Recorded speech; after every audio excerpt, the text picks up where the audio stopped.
আসসালামু আলাইকুম ওয়া রাহমাতুল্লাহ। বাংলাদেশ প্রিমিয়ার লিগ বিপিএল বাংলাদেশের ঘরোয়া ক্রিকেটের সর্বোচ্চ আসর আগামী 2025 সালের জানুয়ারি মাসে 11তম আসর অনুষ্ঠিত হবে বিপিএল এর, এবং এই আসরকে সামনে রেখে বিসিবি অলরেডি তোড়জোড় শুরু করে দিয়েছে। বিসিবি সকল ফ্রাঞ্চাইজিগুলোর সাথে যোগাযোগ শুরু করে দিয়েছে। আপনারা জানেন যে 5 তারিখের 5ই আগস্টের পট পরিবর্তনের পরে সকল বিভাগে আসলে ধাক্কা লেগেছে। বিশেষ করে ক্রিকেটও ধাক্কাটা অনেক বেশি লেগেছে। ক্রিকেটের সভাপতি থেকে শুরু করে সবকিছুতে পরিবর্তন আসছে। এবার যেটি সমস্যা হচ্ছে যে আসলে ফ্রাঞ্চাইজিগুলোতে পরিবর্তন আসছে। ফ্রাঞ্চাইজিগুলো আসলে অনেকে থাকবে কি থাকবে না, এটা নিয়ে একটু অনিশ্চয়তা দেখা দিয়েছে। বিশেষ করে রংপুর রাইডার্স, যেটা হচ্ছে বসুন্ধরা গ্রুপ, তারা থাকছে, এবং ঢাকার মালিকানায় পরিবর্তন আসে। ঢাকার মালিকানা আসলে প্রথম থেকে প্রত্যেক বছরই ঢাকার মালিকানা পরিবর্তন হচ্ছে। ঢাকার মালিকানা এবার সাকিব খানের হার্লেন গ্রুপ, যেটা প্রসাধনী কসমেটিক্স প্রতিষ্ঠান, তারা আসছে ঢাকার মালিকানায়। সিলেট স্ট্রাইকার্স, তারা আসলে আগের মতোই আছে। খুলনা ফরচুন বরিশাল থাকছে। খুলনা টাইগারকে নিয়ে দ্বিমত রয়েছে, টানাপোড়েন রয়েছে, তারা থাকবে কি থাকবে না।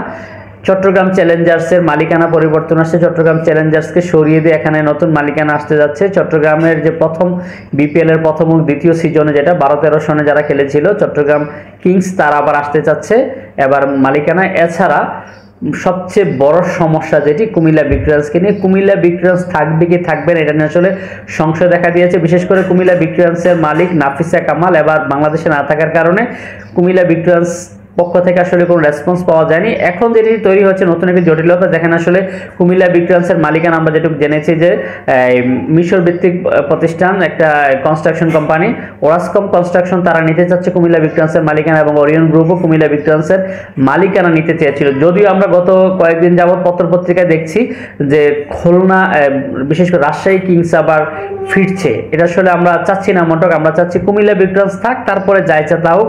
আমরা যেটা শুনতে যাচ্ছি যে কুমিল্লা ভিক্টোরিয়ান্স বা কুমিল্লা নামে কোনো দল থাকবে না। যদি কুমিল্লা নামে কোনো দল বিপিএল এ না থাকে, বিপিএল এর জৌলও সারাবে। কারণ বাংলাদেশের সবচেয়ে জনপ্রিয় ফ্রাঞ্চাইজি হচ্ছে কুমিল্লা ভিক্টোরিয়ান্স, এবং বাংলাদেশের বিপিএল এর প্রাণ বা যেটাকে বলে বিপিএল এর জৌলসই ধরে রাখে কুমিল্লা।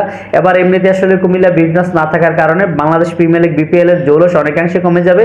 কারণ হচ্ছে বিপিএল এর তারকার যে মহড়া এবং বিপিএল এর যে আসলে পেশাদারিত্ব, এটা আসলে কুমিল্লা ভিক্টোরিয়ান্সের মাধ্যমে ফুটে উঠতো। এবং কুমিল্লা যদি দল না থাকে, আমরা কুমিল্লাবাসী বিপিএল বয়কট করব। আমরা প্রত্যাশা করছি বাংলাদেশের যিনি মাননীয় ক্রীড়া উপদেষ্টা রয়েছে, উনি আমাদের কুমিল্লার গর্ব, কুমিল্লার কৃতি সন্তান, এবং এবার উপদেষ্টা মণ্ডলীতে কুমিল্লার পাঁচজন বৃহত্তর কুমিল্লার উপদেষ্টা রয়েছেন। আমরা প্রত্যাশা করব তাদের হাত ধরে কুমিল্লায় যেন আবার একটি দল থাকে। এটা হচ্ছে আমাদের দাবি, জোরালো দাবি। যদি কুমিল্লা নামে কোনো দল বিপিএল এ না থাকে, আমরা কুমিল্লাবাসী আবার বিপিএল বয়কট করব। সবাই ভিডিওটি শেয়ার করে পুরো আওয়াজ তুলুন যে আমরা কুমিল্লার দল চাই, কুমিল্লার দল না থাকলে আমরা বিপিএল বয়কট করব, এবং আমাদের উপদেষ্টার কাছ পর্যন্ত যেন পৌঁছে সেইভাবে আমাদের দাবিটা তুলুন।